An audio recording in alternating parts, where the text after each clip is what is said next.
Hello and welcome to today's video. I am so excited because we have a book haul. It was recently my birthday, and for one of my gifts, my boyfriend and I went to a bunch of independent bookstores and went book shopping. The deal was I got to pick one book at every store we went to, and I found it so fun because I got to be extremely intentional, and I only got books that I am 100% going to be reading this winter season. So it was very purposeful, and it was so hard to select the books because whenever I go to independent bookstores, the collection they curate and the type of books that they put on their shelves are just so great. There's so many books that I have on my want to read list that I just don't see at regular stores, or they have books that I've never heard of before and I really want to give them a shot. So it was hard to pick a book at each, but we have a very good selection and I am so excited to read them this winter. I have my chai and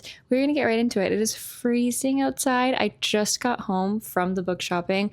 I am defrosting and we are just going to chat. The first bookstore I went to was Perfect Books, which is usually my favorite selection of books. There's always so many books that I want to read, and it's so hard to choose. One thing that helps me choose, though, is that usually about half of the books that I want to read are hardcover. So I make myself wait. Unless I really need to read that book immediately, I try my best to make myself wait for the paperbacks. So these are all paperbacks today. I did not want to make him purchase a hardback. So the first book was from Perfect Books, The Imposium, Health Resort Horror Story, which I just find so fun. I'm always so intrigued when it comes to books that are discussing wellness and different health trends, health resorts, and kind of the dark sides to it. I find it so interesting. And I read another book by this same author, Bury Our Plows, Drive Your Plow Over the Bones of the Dead. And I really did enjoy this one, and I'm excited to read another book by this same author. It says, in 1913, a young Pole suffering from tuberculosis arrives at a health resort in the mountains. Every evening, the residents gather to imbibe the hallucinogenic local liqueur and debate the great issues of the day. Meanwhile, in the surrounding hills, someone or something seems to be watching, waiting. This one was kind of like a literary mystery, and I kind of think that's what this one is going to be like as well. I'm very excited. I loved their writing, and the story is so intriguing to me. I'm excited to see how insane it ends up being.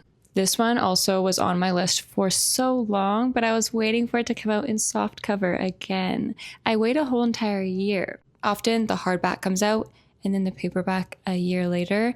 And apparently this author just came out with another book this week. The bookseller was like, I love this author. Have you heard about their new book? I got it early and I read it and it's incredible. It's in hardback. So I'm going to be waiting. But I love that. And I love when the booksellers are excited about the books you're buying and want to share their favorites. It makes it so fun, like a community experience. Next, we went to Singing Pebble Books.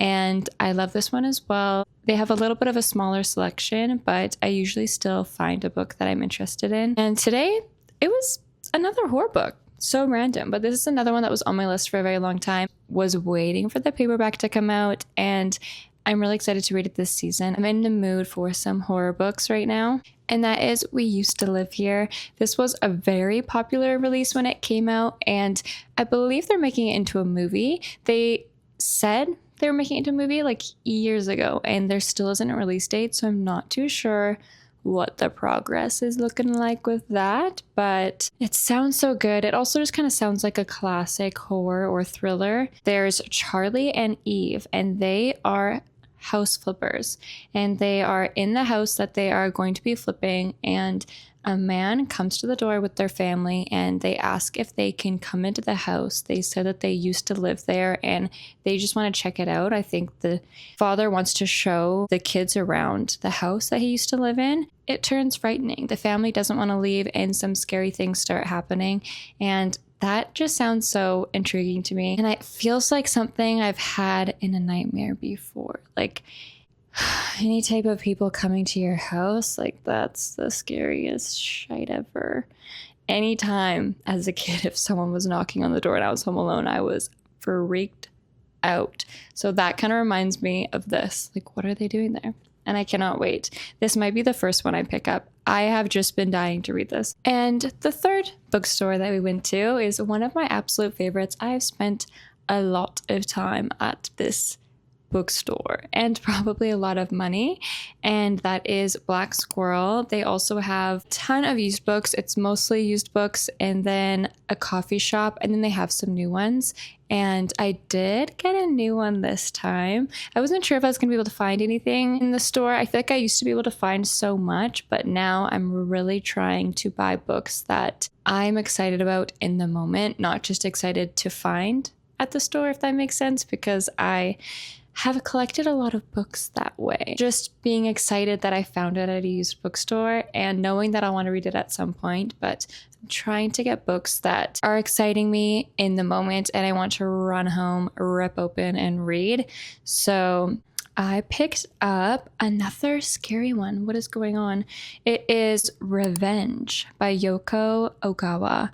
I loved Memory Police by this author. It was the first book I ever read by them, and it was so good. I loved it so, so much. So I'm excited to give this author another shot and read another one of their books. This one is actually short stories, which I don't tend to read very often. I can't even think of any short story collection that I really, really loved. They just don't hit as hard for me, but I think if anyone's going to do it well, it's probably going to be this author. So I'm excited to give it a shot.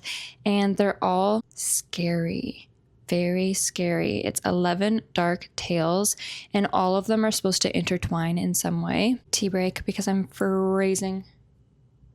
Nothing better. An aspiring writer moves into a new apartment and discovers that her landlady has murdered her husband. A bereft and grieving mother attempts to connect with her dead son.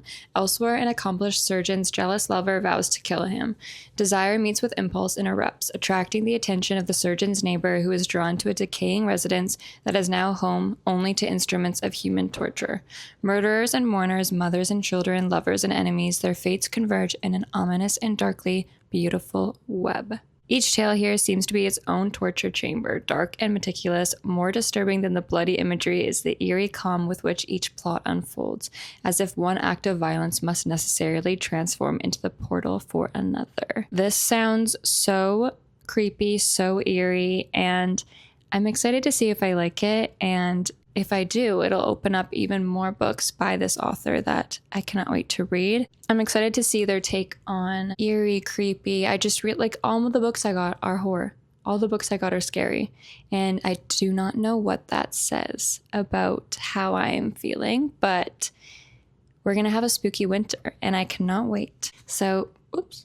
These are the 3 books that I picked out for my birthday. It was so incredibly fun to take the time to go through all of the bookstores, look at their collections, and see what the booksellers have chosen for us and this season. Cannot wait to read all these. Thank you so much for watching today's video, and I will see you very soon in my next one. Bye!